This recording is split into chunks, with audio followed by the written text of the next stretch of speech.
most business owners fail at marketing? Well, the most obvious answer is it's not your expertise. You are a butler, you are a caterer, you are a shoe designer, you are a pet store, whatever it might be. And often, this has happened, I find quite often, people come from, like I did, like Cliff did, corporate America.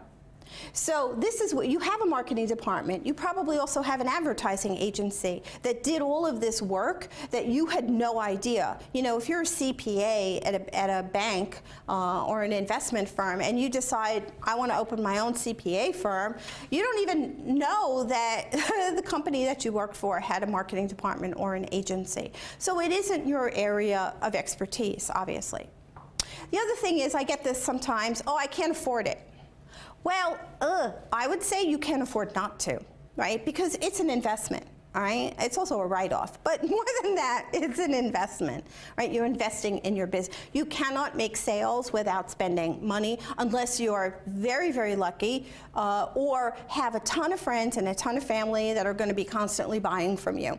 But once that pipeline runs dry, right, then you need to fill it with people who you are not related to or people who haven't known you since first grade, right?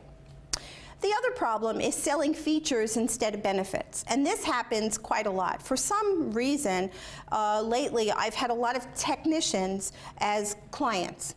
I just finished a couple of months ago a project for an aviation engineer, and I'm working with two other technical people right now. One guy is a telecom technology consultant, and the other one is custom software for the manufacturing industry. So these are all technical people. When they call me and I say, do you have a website? I'll jump, while I'm on the phone with them, I jump on their site, and it's filled with technical jargon. It's selling features, it isn't selling benefits. So, especially for the technical field, that's kind of a bridge that I do really well, is I bridge that gap. I make you tell me your story, and then I translate that to website information that people will want to buy, right? Or sometimes people just simply don't do anything to market themselves, or they do too much of the wrong thing, right? So, here's an example. I recently met a woman, lovely woman, poured her life savings in. She loves art. She herself is not an artist, but she is a framer. And so she decided to open up a framing store where you can bring anything to be framed, from diplomas to photographs to oil paintings. But she also has opened up her space to artists. And so she has a lot of work in there that's consignment that you can buy. And it's beautiful, but she's not a marketing person.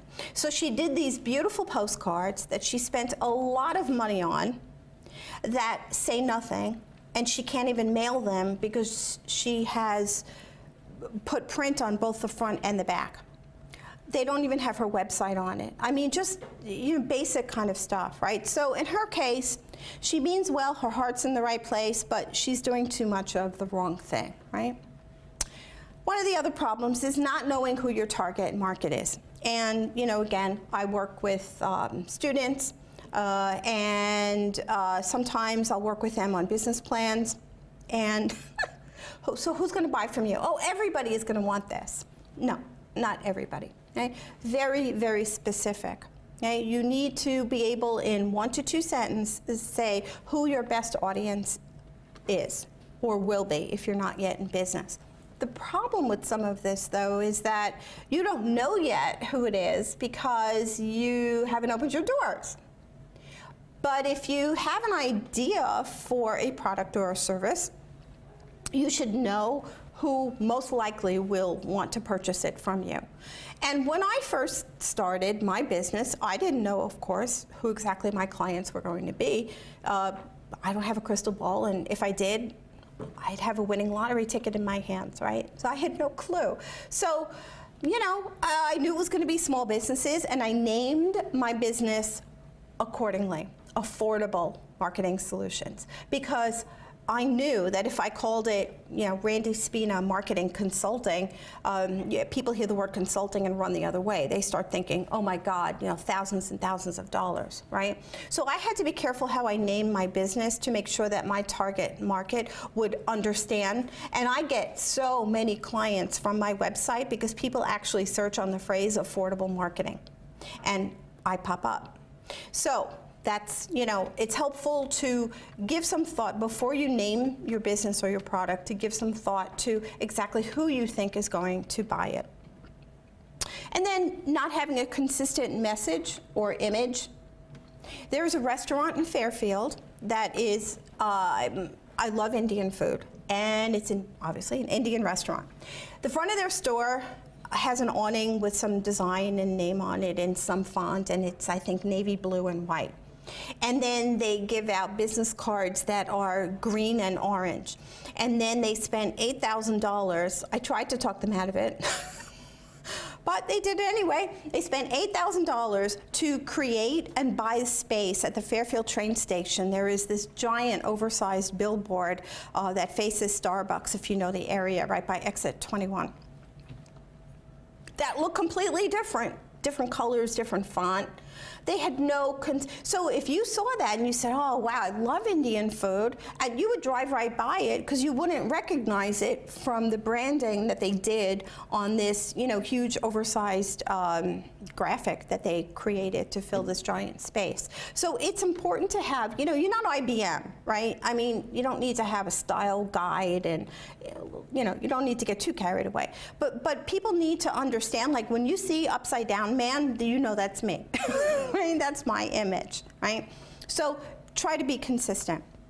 And then, lastly, a one-shot deal versus ongoing efforts. Oh, well, I took out an ad and it didn't work, or, I had some radio advertising, or, I bought some Facebook, boosts and they didn't work. Well, how many did you do? How often did you do it? So you need to be consistent. It really, to be successful, like anything else, I always say, working out, for example. You want to lose weight? If you work out for a half hour every 3 months, you're not really ever going to reach your goal. It's kind of the same thing with marketing. If you say, oh, I have some time, maybe during my vacation I'll have some time, I'll do my marketing then. It really needs to be kind of consistent, right?